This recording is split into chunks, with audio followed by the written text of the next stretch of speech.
What up, family? It's your boy Amaru at a weird angle. But we're back with another episode of One Gotta Stay. I feel like I'm running around with my head cut off. I'm doing 50 million things before today.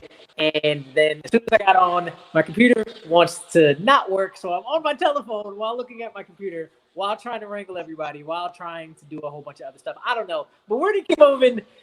I got a great panel today. It's been a minute since I've had Peggy on. Peggy, how you doing? How excited are you for this? This is your category for sure. So, unmute. She's gonna Peggy. Peggy, we can't hear you.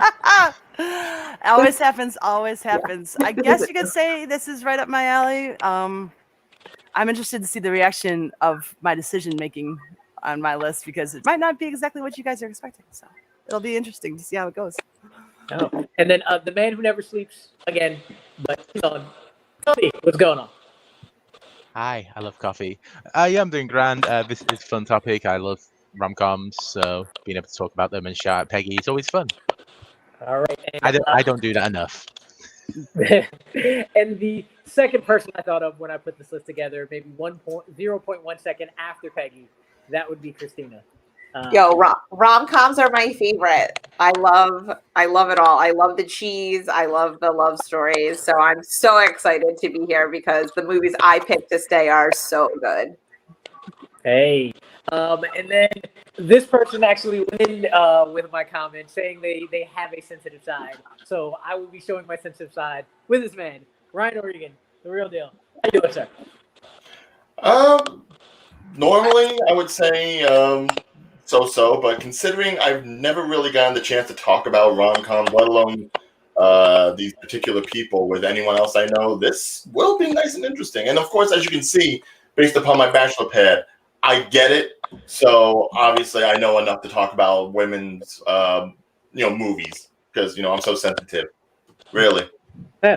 Can't you tell like the kind of women that want to come over here? Look at this. This is great. Yeah.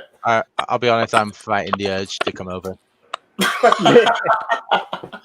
And last but not least, every week when I put this up, this man puts a comment on who he wants, and then he finally said, "I want in," and I was like, "Yes." Cindy, the Sandman, Robinson, we finally got on. How you doing, sir? Listen, I'm excited. I think this is going to be really fun. A lot of people don't know. They think of me as, 80s action guy, 80s movies guy. But the simple fact is that I have a wife. And my wife likes romantic comedies and rom-coms, in general. So much so that I have to watch all the television shows on Netflix and Prime Video that are essentially rom-coms, just long form. So as much as they may not be my favorite genre, there's a lot of movies in here that I like from all four of these people. All right. And speaking of all four, because I hadn't mentioned who we're talking about today, here's who we are choosing to stay for this week. It's not fully rom-coms. It's also kind of coming of age, but I feel like they're somewhat the same. We got the legend who is in every single rom-com ever created, Hugh Grant. Nancy Meyers, who playing this, I was like, wait, what did she do? And then I was like, wait, she does a lot. John Hughes, 80s classic, rest in peace, I believe. Yeah, rest in peace. And then Miss Nora Ephron, who I also believe, rest in peace, man. But a lot of the same kind of genres, a lot of just really feeling nice and happy and uplifted until we have to kick them out. So Peggy, you get to do that first. Sure. Did you choose to be your number 4? My number 4 might surprise some of you guys. I tried to look at the collective works of all 4 options, not just the rom-com specific stuff. And while this particular person has some bangers in their repertoire, they also have some swings and misses. And I had to do it. My first out is Hugh Grant. No! Wow. Peggy hates British people. I know, but I had to go with. I went and I looked at everyone's career stats. Sorry for the dog barking in the corner over there. But yeah, just based on the 4 choices I had, Hugh Grant was the first one off the island. Sorry, guys. I guess. Does anybody else have Hugh Grant as their number 4? Yeah, me, this guy. There we go. God Mellow. damn it, Sandy. No way. I agree for it. Yeah, Anthony, it's great that you put that up there. Notting Hill is one movie. And you know why it's such a great movie? Julia Roberts, not Hugh Grant.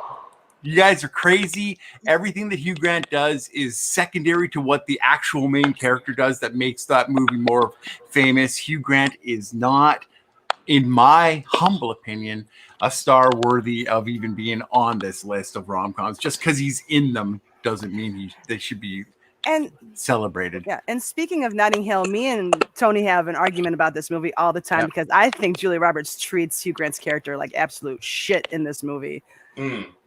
And so it's not among my favorite rom-coms when it's almost on everybody else's like top 10.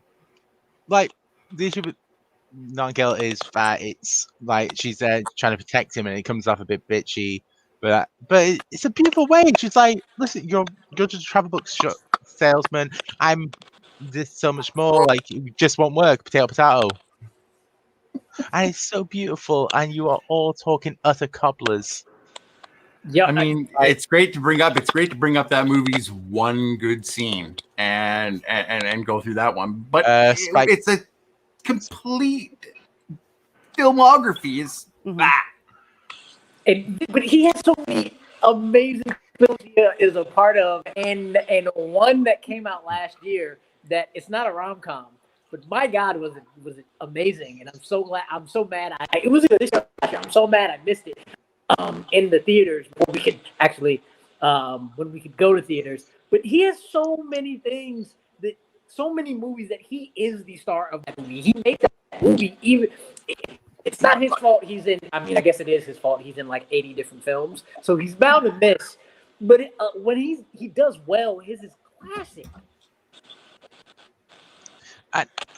It's very different because Hugh Grant is with an actor rather than everyone else is directors, writers. So it's very much potato, very much two different things here. But if you look at what Grant does in the rom-com world, like him in the 90s, he was the biggest star for rom-coms. Like for when like the whole him and Richard Curtis is one of the greatest partnerships in film's history. They are fantastic. Like those characters, the characters that Grant plays, written by Curtis, is so phenomenal. I do worship the old Richard Curtis, so I can't really say much more.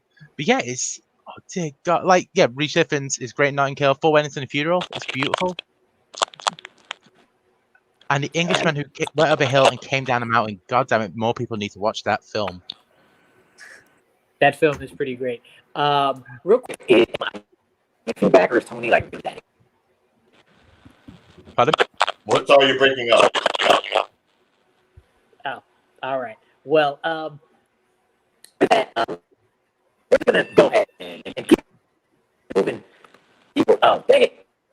And I'm breaking up really bad. That's lovely. Can y'all hear me? Yeah, you might need to jump back in. Is anybody else hearing him correctly? Because I'm definitely not. It's garbled. No. Okay, so it's not just me. Good. Nope. Yay! Hi, welcome to Fantasy Film Guys. This is a show where we randomly draft movie topics weekly. We're hijacking the show. I told y'all I've had a really weird day. Oh, he was okay. Yep, I might keep freezing on this one now. See, it's not working. Today is not working. Today's the day you just need to write off. Christina, you're next. Christina, you go. Okay. I think Tony might back me up on this one, but this particular one has a plethora of movies that I enjoy. A few from the 80s are questionable, and it has one horrific movie that just sucks. And the people that like this suck because the character in this sucks. And I'm speaking as an educator that no one would give a shit if this kid didn't come to school. He would not be missed. Preach! This kid sucks. So Ferris Bueller's Day Off is pretty much the only reason why John Hughes has to go, because you made that trash movie that Wow. Ferris Bueller is a terrible, terrible person. He is a No. terrible friend. He is a terrible friend. Yes. And I would not want him in my class. I would be yelling at my vice principal, why are you calling this kid, getting him to school? Nobody wants him here. Nobody wants him here. So thank you for Breakfast Club. Babe, why can't I? And like the sexual harassment of looking up skirts. I did have the poster on my wall. And thank you for Home Alone, because I love them. And I'll give you like the vacation. But you killed it for me with Ferris Bueller. That's how much I hate it. So John Hughes, boo, you gots to go. Gots to go. Wow. I also have Hughes. What? I I said what I said. At me. I don't have to at you. I've got you right here. Okay, maybe you can hear me better. I'm on a that's different better. computer. My name is now MD. Christina, you picked John Hughes last. Yeah. Thank you. I agree with you. Unbelievable. Forget all that. I don't need none of those. Maybe I don't. Maybe I do need some of those John Hughes movies. But I'm with you, Christina. Thank you. You made the correct choice.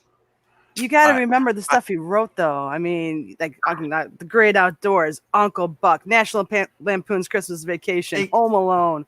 Preach, Peggy, preach. No,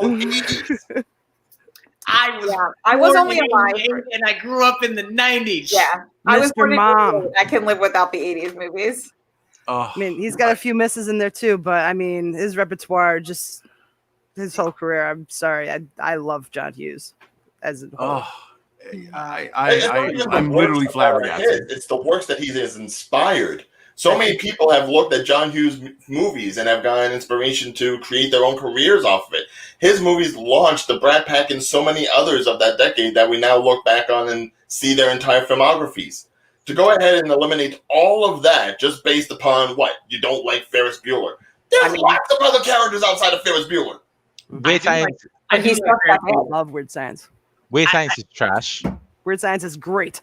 Weird Science is awesome. Weird Science is a terrible film. 16 Candles is awful as well. My God. Did you even grow up in any genre period where there was anything remotely not something in a John Hughes movie that didn't affect you in some part? Oh my God, you guys are crazy.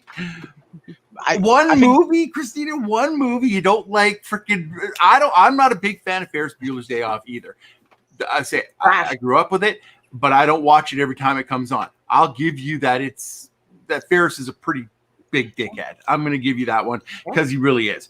However, the sheer amount of John Hughes touched material that is out there that absolutely framed a generation of people to be left. Oh my, this is just going to go downhill from here. I guarantee you. Like, wow. Cause deep breaths, Sandy, deep breaths. He also wrote the 1994 film Baby's Day Out. I've had to suffer through that film. That's why he's on my list as well. I can hardly wait till we get to some of the other. Hugh Grant, did you hear about the Morgans? The movies on those lists. So look, I actually like Ferris Bueller a lot. But Breakfast Club, I don't care. 16 Candles, I don't care. Home Alone, it's great. Sorry, I haven't seen it in a long time. I loved Baby's Day Out as a kid, but no. I looked through his list and I compared it to the other lists, and I'm like, you're great, man. You're very influential, but I don't need to watch it. Yeah, like I'm literally pulling up his IMDb, and I probably have watched like 6 things out of it. Which is why you have him last. I don't need them. I don't need them in my life, man. And you know what? When you burn me like that with Ferris Bueller, I don't need you. I don't need it. It's also the thing as well. Educators everywhere, man. I am now the national representation of teachers. That kid sucks, and we don't want him in our class. We can take all the days off. I knew people like Ferris Bueller when I went to school. Did they? And suck? they were the cool people, and all the girls were like, ooh, and nobody came knocking on my door. And now they're probably unemployed, and doesn't matter. Doesn't matter what they are now. Living on the corner, so we don't need any of that. Oh my. Yes. Tony, back me up here.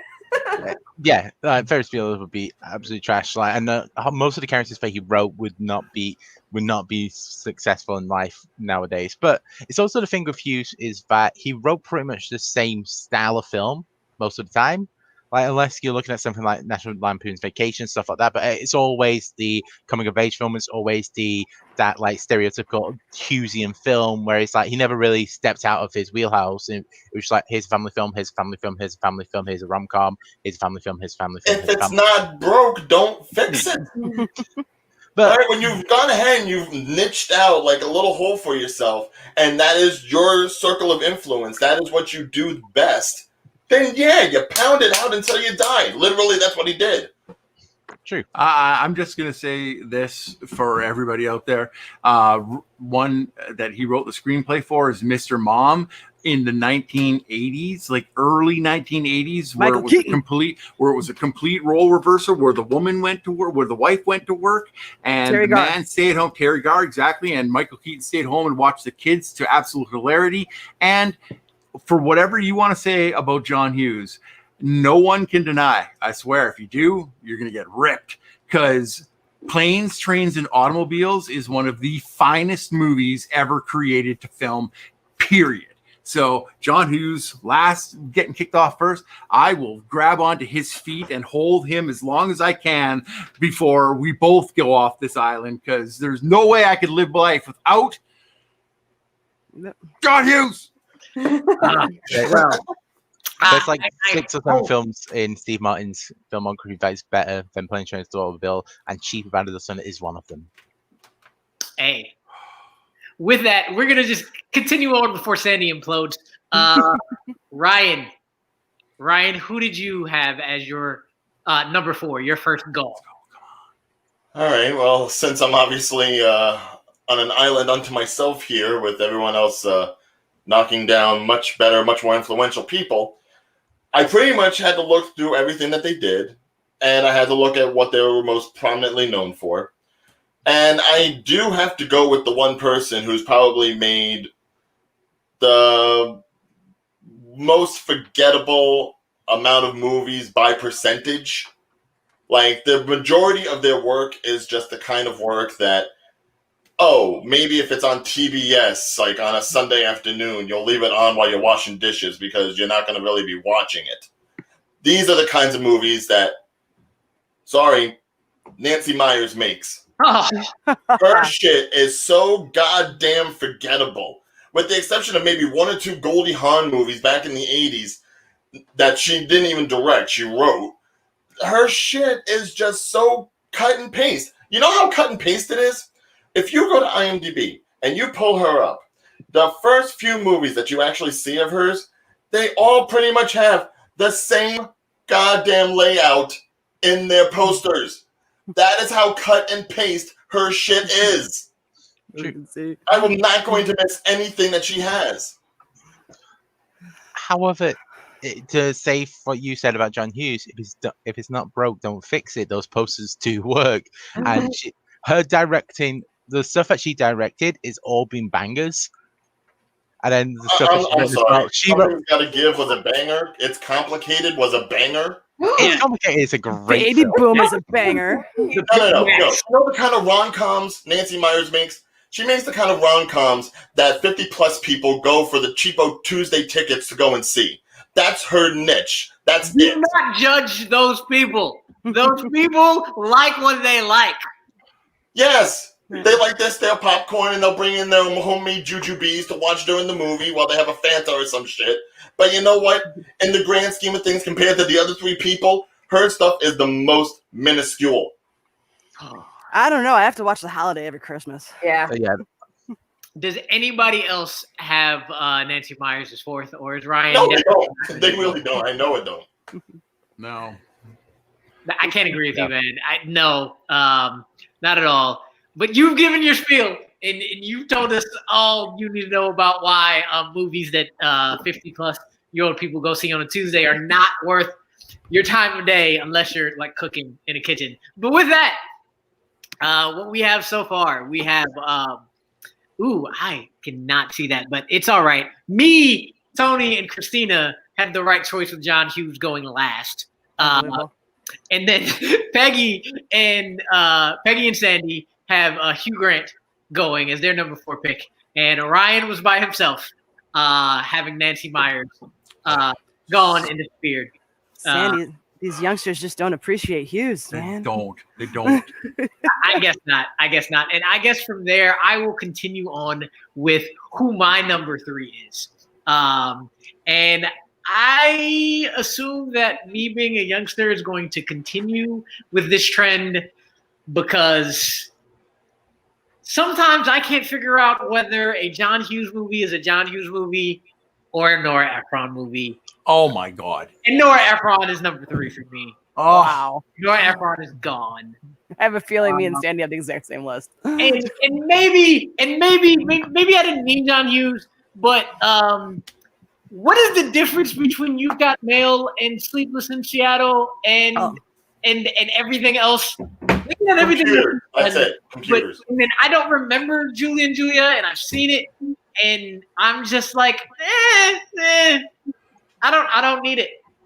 I'm going to tell you what the difference right now, Ru, is. One knows how to write strong women characters and strong male characters, and the other doesn't.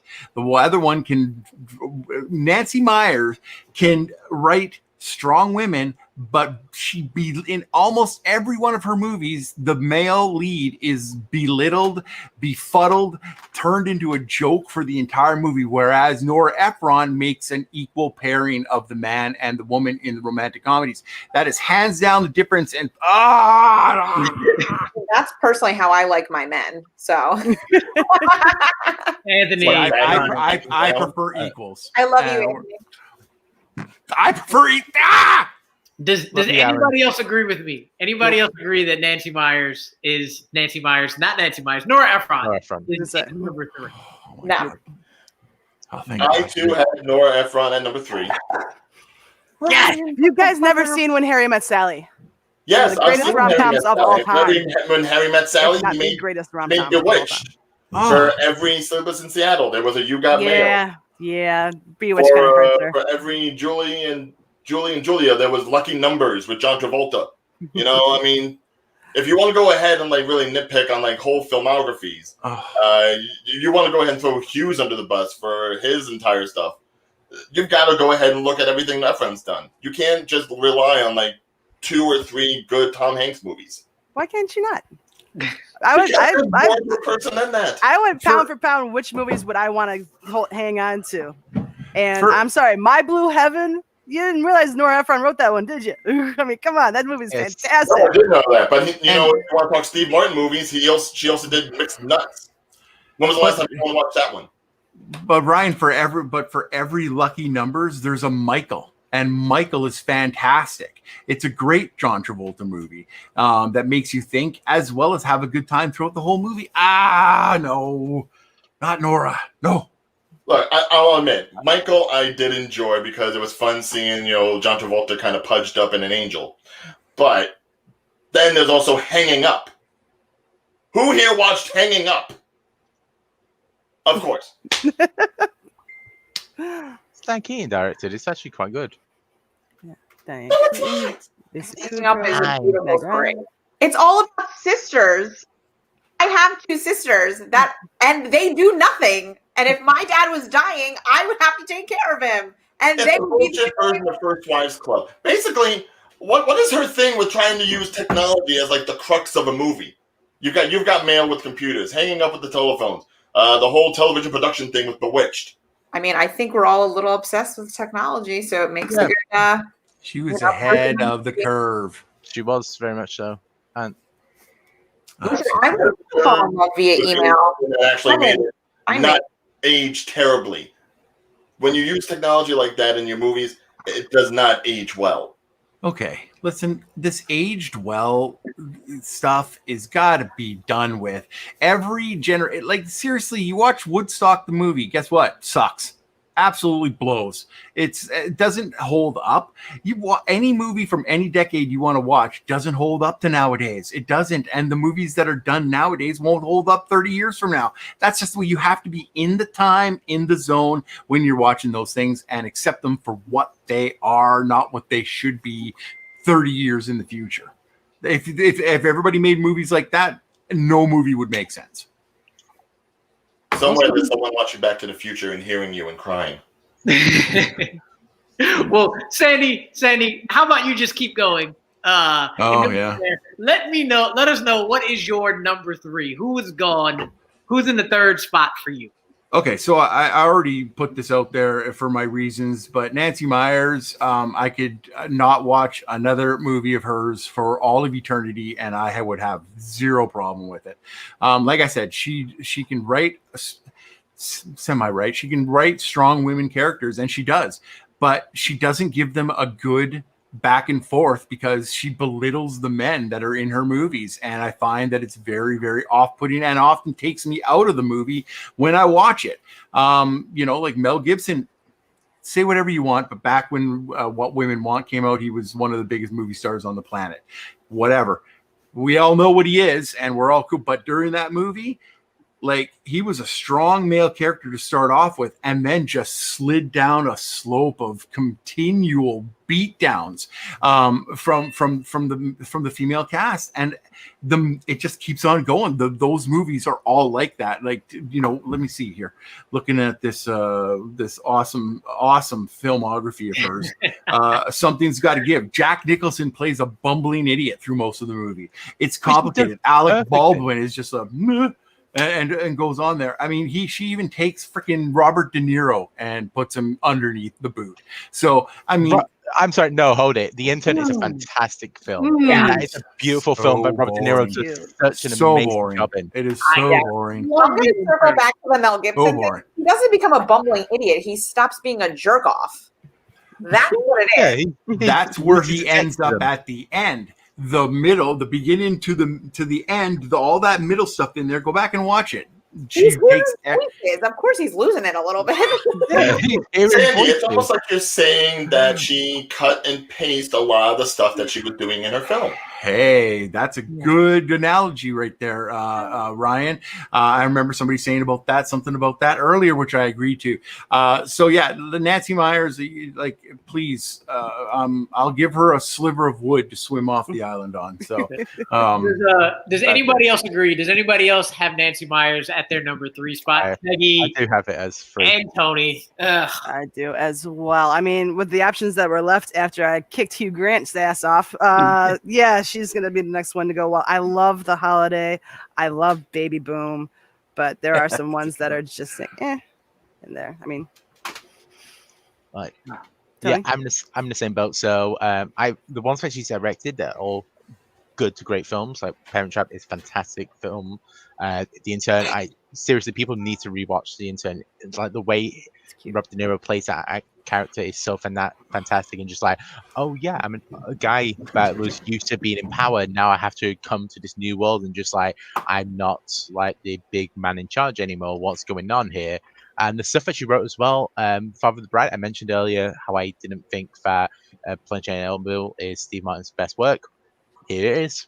Father of the Bride, I think, is one of his finest works. Private Benjamin is a great written piece of writing as well, but what the other two people that I've left on have done is more substantial, and I believe. I'm sorry, I gotta touch on The Intern here. It was the first time I finally saw Robert De Niro as an old man. You know how much that hurt me? Well, Good range. Age. This is age and range. Yes, I know people age. Lord knows I saw The Irishman and his old ass trying to beat somebody up while his face is all like CGI. I don't need that now. But that's the thing about the first time I saw De Niro as somebody that like wasn't just a rough and gruff kind of like dad type. They almost, I'm gonna say it, they neutered De Niro in that movie. Oh, I wouldn't say neutered, but they showed him as elderly because he's 70 years old in the film. He's a man. He's an older person. He's from a bygone era, trying to come into this new world, having a female boss, having to work in an environment which is very much not his wheelhouse. It's everything like that. It's just like, and the way he does in just like, okay, I'm a stranger in these lands because of age, and just like the whole thing about ageism is really well done. I would have preferred Liam Neeson. It wouldn't have had the same story.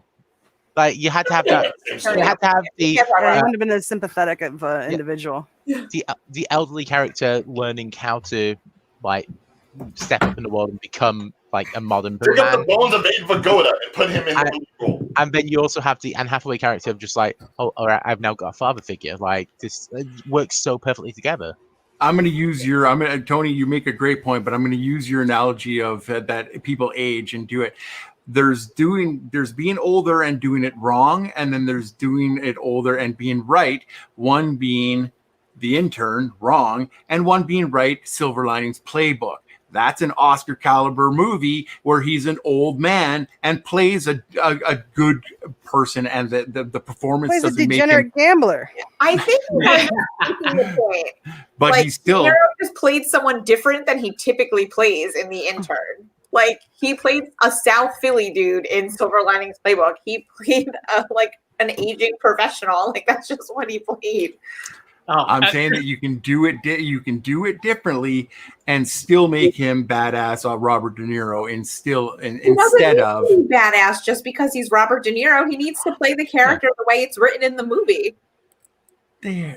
And there's also that power in seeing someone that you know is so notoriously like hard ass and like, oh, he's the guy from Taxi Driver, he's the guy from Raging Bull. It's like, and now he's 40 years older. Because that's something that De Niro's not really done that well in his career. He's never really given up the whole of like, I'm still the guy that I was in the Scorsese films. Whereas The Intern was really the best example of that, of just like him going, yeah, I'm old. Yeah, I'm not the man that I used to be. I'm sure they did that with Meet the Parents and Meet the Fockers. Like, 20 years ago. Oh, it was you, Nancy Meyers. You broke my heart. With that, Christina, we're gonna move on to you. Who do you have as your number 3? This would have been my number 4 if it wasn't for Ferris Bueller, because Hugh Grant sucks. I don't like any of his movies. He's the worst. Like, he's so terrible. And he definitely has an issue with fat women. And as someone who gained weight during this quarantine, I take personal offense to his comments that he makes both in Bridget Jones and in Love Actually, which is actually an awful movie. So bad. He doesn't call her fat in Love Actually. He actually defends her. Like, would we call her chubby? He lifts her up. He's like, wow, you're really heavy. Like, right off with that. I don't even think so. Okay. So no, I don't need that. He's not that cute. So like, I don't even get it. Like, I'm not trying to hit that. So no, I don't need him. I don't need him coming at my body size when he's not even that great to look at. So Hugh Grant, if it wasn't for Ferris Bueller, Hugh Grant would have been way out first, but Ferris Bueller sucks that bad. So I kicked him out first, and now I'm going to get rid of Hugh Grant. Deuces, bro. I am so happy with Christina's rationalization and explanation on why Hugh Grant sucks. She took all the words right out of my mouth. But the fact that you left him on just because you didn't like Ferris Bueller, come on. Christina, Come on. One movie. Thank you for taking the mantle of basing your pick off of one movie away from me keeping Leo for Inception and having him gone for Ferris Bueller. That I can pass the panel to you now. But I am all emotion. I know nobody else has Hugh Grant third, because Ryan, you and Peggy are on your own with whoever you have in number 3. So Ryan, we all can do process of elimination, but go ahead and tell us why you have who you have number 3. Okay. So again, compared to everyone involved, obviously we know how I felt about Nancy Meyers. You know, she's just like down there because there's almost nothing redeeming of her work. I will say the next step up of redeemable work would be Nora Ephron. Like I was pretty much drawing the comparisons before. She's pretty much got like almost like a 50-50 when it comes to like her bigger hits. If you look at the whole filmography, there are some that you can definitely say have stood the test of time, that have gone ahead and become staples of romantic comedy. And then there are others that aren't. I mean, if you're going to go ahead and say that Bewitched belongs up there with the Sleepless in Seattle or Husbands and Wives or any of that nature, I can't see how you would say that. But, I would say her credentials strongly surpass that of Meyers. So that's why she's only at 3 as opposed to 4. Okay, but now this brings up the really awesome, because you and me love the 80s, so I'm assuming that you're like me, you're gonna keep John Hughes. But that means number 2 ahead of both of those ladies is Hugh Grant. How could you absolutely sit there and say Nora Ephron's movies are worse than Hugh Grant's? Well, with that, since you queued us up, and I want to make sure we have everything right because we had a little bit of change of minds beforehand, but I know for a fact I have Hugh Grant and Nancy Meyers 1 and 2. And then Peggy, do you have who are your 1 and 2 just to make sure we have this right? Who are my 1 and 2? Yeah, don't say in order, just who are the last 2 you have, just to make sure we're right up here. Where am I? I'm looking. Number Yeah, 3. you're good. You're good. Yeah. All right, and then Tony. Yep. Grant Ephron on my 2 last. Ryan, where are you at? 2 would be Hugh, and 1 would be Hughes, plural. And then again, don't say 1 or 2, but Sandy, who are the last 2 you have left? I have John Hughes and Nora Ephron last. All right, John Hughes and Nora Ephron. So with that, we are. Oh, I didn't mean to take you off. We're going to put the numbers in to see how many each of them have. So we will see. I know we have 1 person got saved on an island. 2 people picked somebody else, and 3 picked another. 1 person saved Hugh Grant. 2 people saved Nancy Meyers, and 3 people saved John Hughes. Nobody saved Nora Ephron. So can the person, this is not, I'm assuming I know who this is, but let's see. The person who saved Hugh Grant, go ahead, since you're on the island, go ahead and give your spiel before everybody else. Tony. Hi. Oh. Right. So once again, I do worship the author of Richard Curtis. I believe he's one of the finest screenwriters ever. His work with Hugh Grant is phenomenal. Also, so you look at the stuff that Hugh Grant has done, even outside the romantic comedy, stuff like Pirates, A Misfit Adventure. Yes. Is phenomenal. Paddington 2, one of the greatest family films of all time. Love Actually is a Curtis film about a boy. Sorry. Love Actually makes me a little nauseous. Sorry. All right. Then you have like Mickey Blue Eyes, and then also another reason why I love Hugh Grant so much is because of the stuff. He's the reason why British cinema is so strong now, because it was him. It was Four Weddings and a Funeral. It was his back that carried them. Then you have stuff like Brass Stuff in '96, Full Monty in '98, Mrs. Brown in '90 as well. He was the reason for British cinema to have a renaissance out in the 90s, and the reason why it's now today stands there. And also there's so much good stuff. Like if you just think of him as just the floppy hair, just like, oh well, I love you, you are missing out so much good stuff. Like the Big Man 1990, this is a 1990 film, but it also stars Liam Neeson about a Ben boxer. That is a phenomenal piece of work, but not many people have seen it. Also stars Billy Connolly, and it's just like, that is so great. Grant is such a fantastic actor, and he gets so maligned. And also, if you have the chance, watch a very British Scandal about it's a biopic, 4-part miniseries that was done with Ben Wilshaw about a politician that was going to be the next Prime Minister of England, and then end up this gay relationship, murdering someone, just like ruined it all. It's phenomenal. Grant is a fantastic actor, but gets way maligned. And he was absolutely hilarious in The Gentleman. It took me way too long to watch that film, and he's one of the top people. The Gentleman is absolutely hilarious. But as you can see, since I'm not with you on that, and you're on the island, I did not save him. I was very surprised because going into this, before looking at anything, I swore up and down, because I love Notting Hill, I love About a Boy, I love The Gentleman. I love a lot of things Hugh Grant does.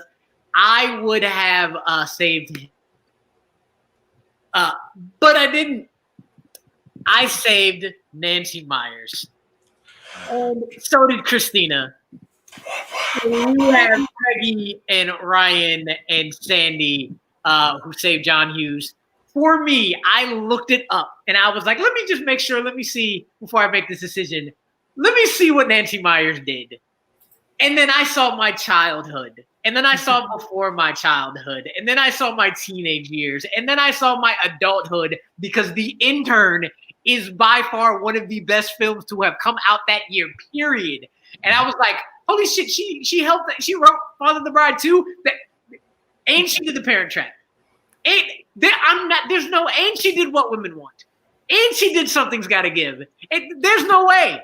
There's absolutely no way I could not pick Nancy Meyers, which was very surprising because I love Hugh Grant. So, yeah, that's where I'm at.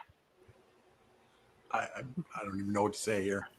What? It's ridiculously shocking. I'm sorry. A good movie person. All the filmography. What? Sandy, you go first. I watch, the RuViews, and you've got a great mind about movies. I don't know at what point you dropped acid to pick this movie grouping.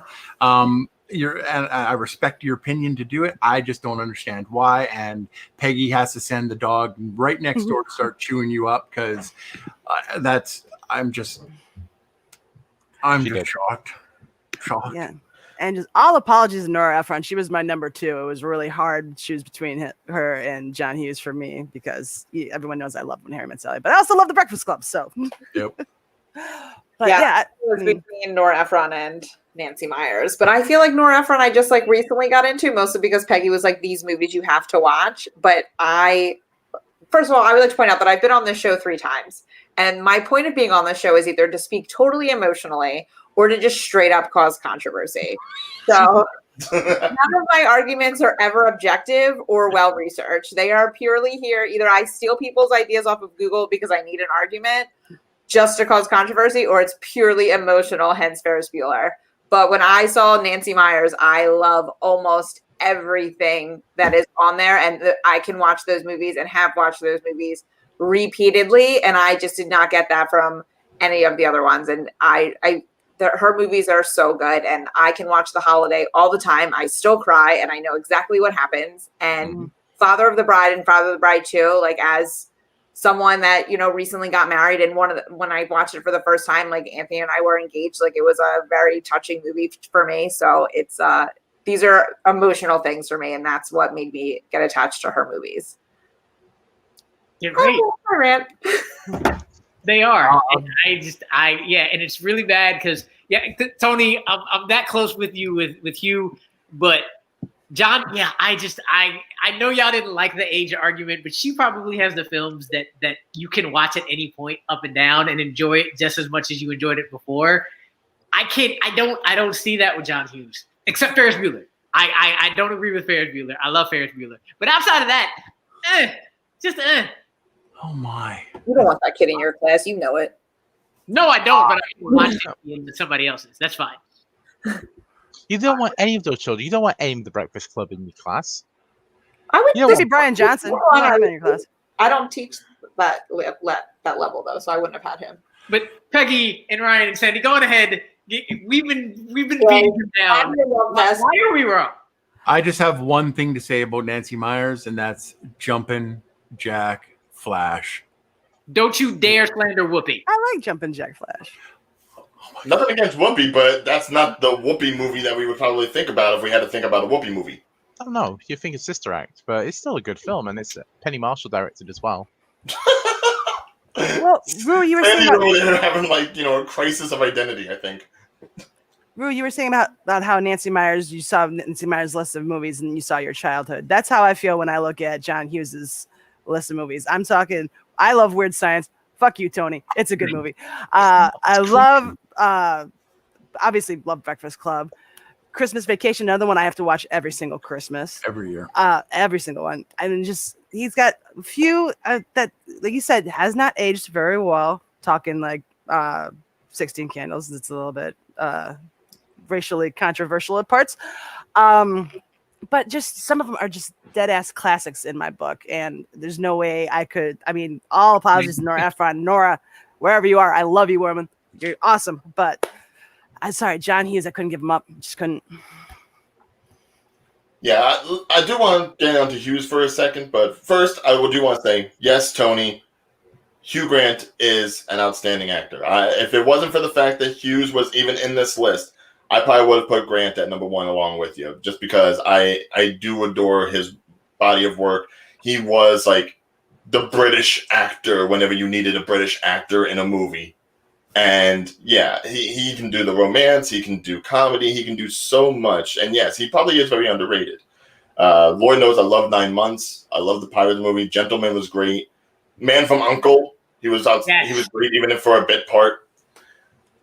But when you compare that amount of work that he's good or bad or whatever in to John Hughes's body of work, everything he's influenced, everything he's touched, everything he's written, directed, produced, it has reverberations throughout Hollywood. When your own movies, when you yourself become a genre that people want to imitate and duplicate, you can't deny that kind of lineage. To take that away, to take all of it, even though he was doing like bullshit straight to video Beethoven movies for, on the side, all that writing that he did after he stopped directing, he still has that sense of like childlike amusement with some of his comedy. He still has that, blossoming adulthood in his characters, even if it's, kind of time tested and maybe a little worn out. You can't deny the influence. He's right. He's right. I mean, okay, John, Hugh Grant, he is what he is. I don't have anything personally against Hugh Grant. I like them. I actually like Hugh Grant when he doesn't have a starring role, when he just shows up and does 15 minutes. It's fantastic. Like Ru was talking about with The Gentleman. I mean, he's hilarious in that movie. I like stuff like that. I like stuff when he does it like that. I understand that he needed to be that, but then he made some real questionable life choices and had a little bit of time away from movies, only to come back and become a caricature of himself from his early days. But Hugh Grant, John Hughes is just, he knew how to direct kids, like young adults. He knew how to write for them and make it sound believable. I'll fight ever. Me and Christina will never agree on Ferris Bueller.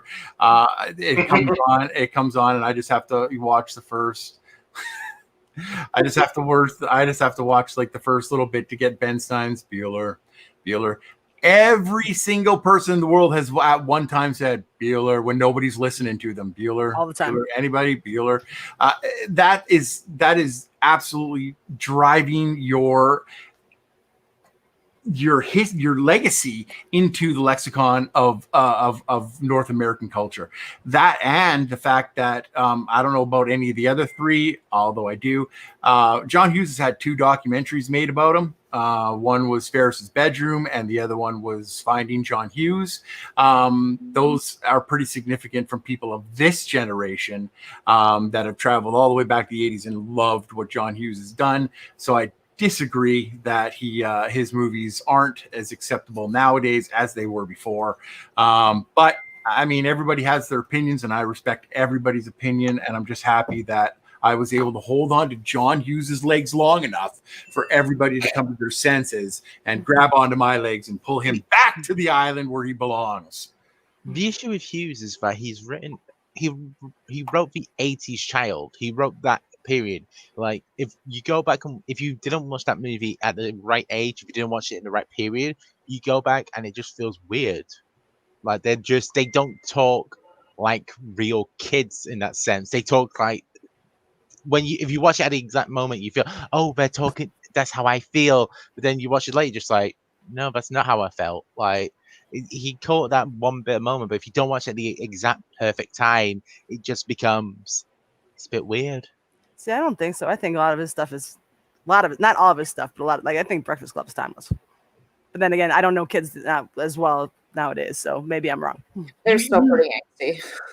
Yeah, and maybe you don't want to know kids. Trust me, Christina. But with that, Peggy. Yeah, let's not talk about cuties or anything. God forbid, I've seen enough of that. Let's not. I know Peggy's got to get out of here, so we're gonna wrap this up. This was a great one today. In the end, of course, the Brit kept the Brit, and then me and Christina kept Nancy Meyers, and then Peggy, Ryan, and Sandy kept John Hughes. We have very differing opinions, but I love it. Even with all my technical difficulties, hopefully next week I won't have these same ones. The way my computer's going, it might be the same problems. But with that, I want to thank all of y'all for being here. I have to freestyle this riddle for next week because I haven't had time to come up with one. And in the last 2 minutes, I have been racking my brain to figure it out. So let's see. Next week, we're back to music. And when we talk about this, most of the time, the doctors are the best. So we're not going to include any physicians or surgeons here. We're just going to make sure we go through wires, up boogies, we change clothes, and damn, you know what? I gotta stop running. We gotta go. So I'm gonna tell Peggy when you gotta go, you gotta go. So let's just say that. All right. Wow. Bye.